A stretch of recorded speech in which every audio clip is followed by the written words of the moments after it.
There's no feeling more intense than starting over. If you deleted your home, came up black.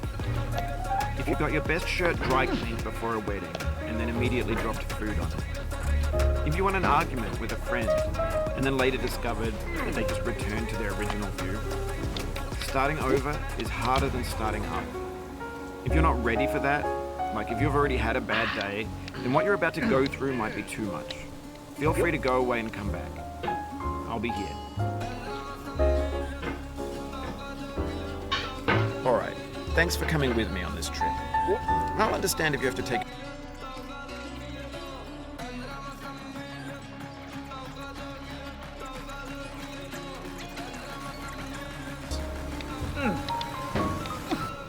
In a certain way, sexy hiking is the perfect embodiment of a B game. It's built almost entirely out of found and recycled parts, and it's one of the most unusual and unfriendly games of its time. In it, your task is simply to drag yourself up a mountain with a hammer. And that act of climbing, in the digital world or in real life, has certain essential properties that give the game its flavor. No amount of forward progress is guaranteed.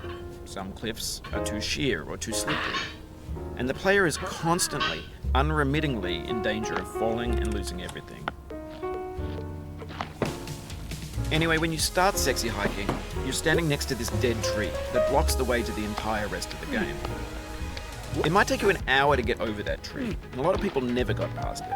You prod and you poke at it, exploring the limits of your reach and your strength, trying to find a way up and over.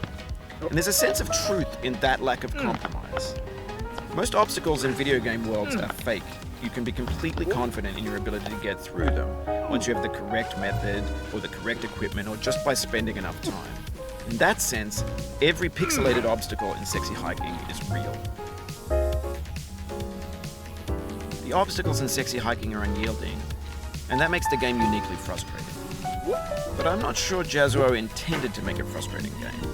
The frustration is just essential to the act of climbing, and it's authentic to the process of building a game about climbing. A funny thing happened to me as I was building this mountain. I'd have an idea for a new obstacle, and I'd build it, test it, and it would usually turn out to be unreasonably hard. But I couldn't bring myself to make it easier. It already felt like my inability to get past a new obstacle was my fault as a player rather than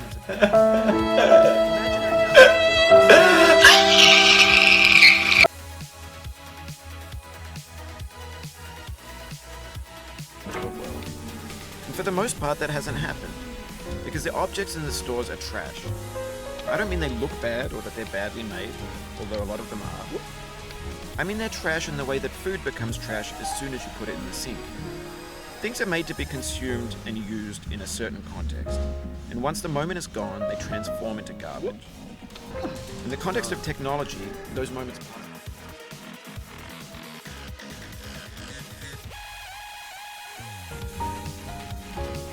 There's 3D models of breakfast, Gen X's fanfic novels, scan magazines, green screen Shia LaBeouf, banned stuff scenes on Lively.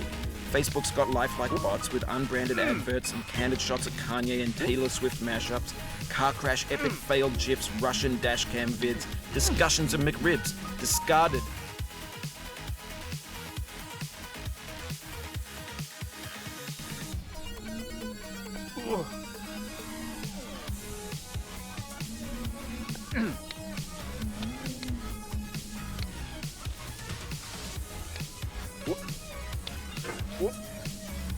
Oh, you just...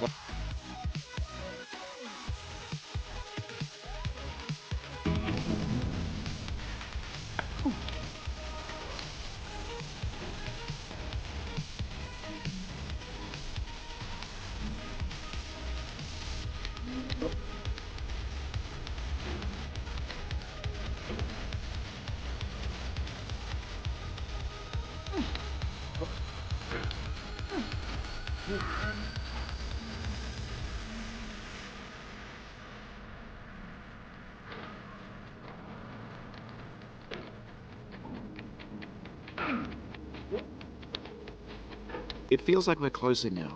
Composer and climber, designer and user. You could have refused, but you didn't. There was something in you that was hidden, that chose to continue.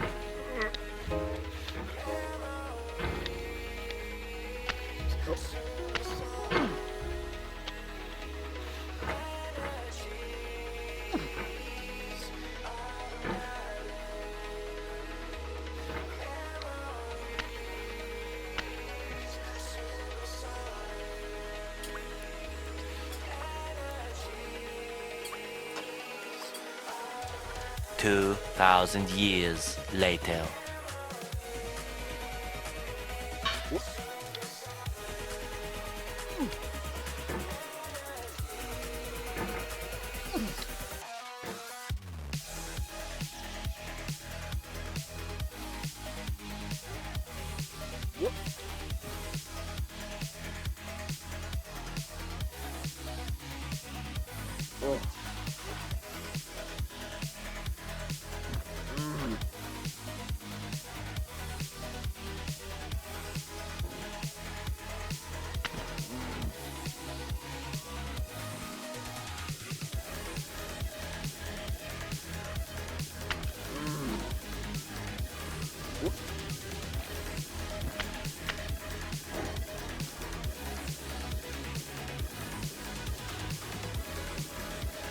We have the same taste, you and I. It's not ambition, it's ambition's opposite. An obdurate mission to taste defeat. You'll feel bad if you win, so I put this snake in for you.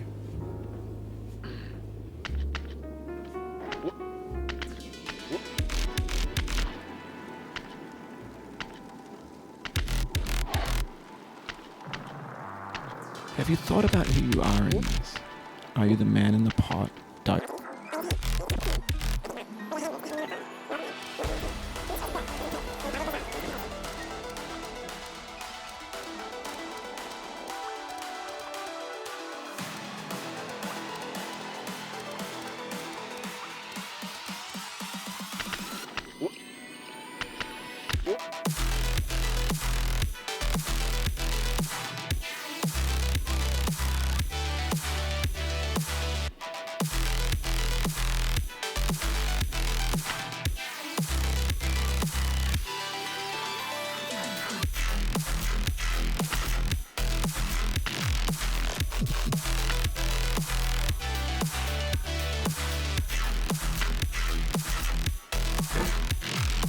Now, you've conquered the ice cliff, the platforms, church, and the rectory.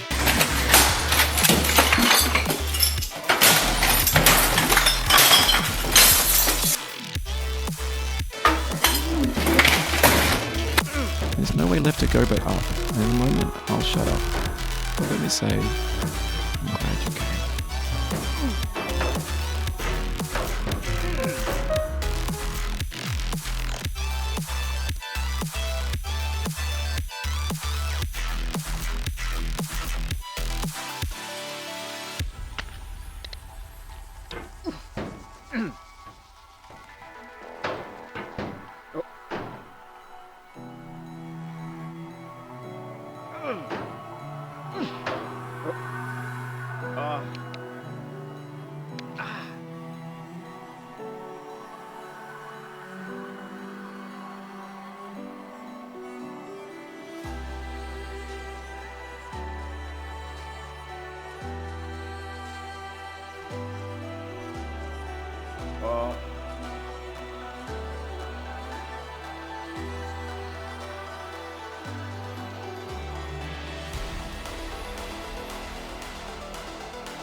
I dedicate this game to you, the one who came this far. I give it to you with all my love.